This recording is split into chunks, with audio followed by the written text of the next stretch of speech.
waxaad ogaataan dadku waqti yar baan leenahay qof walbana ajashiisu ku dhimanaya laakiin qofka waxaa asala inuu isagu marka hore isxisaabiyo intuuna xisaabta kala gelin walaalkeen allah u naxariisto inteennana waan garanaynaa muxsin buu ahaa qof walba wax tarayay shalay haddaan u baahnayn maanta isagaa inoo baahan waxa ugu horreeyaan samaynayna waxay tahay horta bari in la cafiyo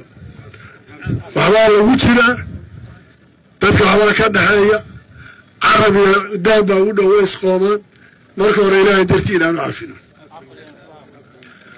wixii wax adduunyaha ku sheeganaya qaan sheeganayaan ehel baa jooga mas-uuliyiin baa joogta way soo gudbisanayaan intaan markaan ka tago waxaad ogaataan waxayna sugayaa waa qabrigaas aan u shaqaysanna isaga shaqada maanta inoogu muhiimsan waxa weeyaan qof walba marka aad subax aad marka qabriga lagu geliyo adiga camalkaaga bay noqonaysaa waad ogtiin xadiiska rasuulka calayhi salaatu wasalaam qofku markuu dhinto camalkiisa uu go'o saddex baa kusoo hadhaysa maxay noqonayaan saddexdaas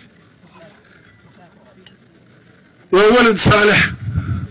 oo u soo duceeya oo muxuu noqonayaa marka hore haddaad tarbiyadiisa hagaajiso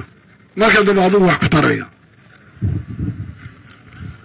iyo sadaqa jaariya maanta ehelkiisa iyo wiilkiisa iyo carruurtiisa iyo hooyadii iyo kulliga walaalkii qof muxuu tari karaa geed yarood abuurtaa uga muhiimsan wax walbaad samayso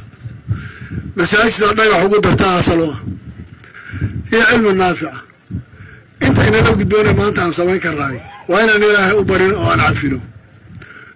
midnimadu ka shaqaynayay waan garanaynaa inta dhibaato aan soo marray iyo doorka uu cabdiqaadir ku lahaa marxuumkaasi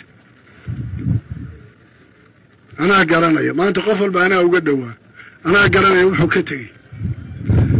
marka aan iscafino ilaahayna aan barino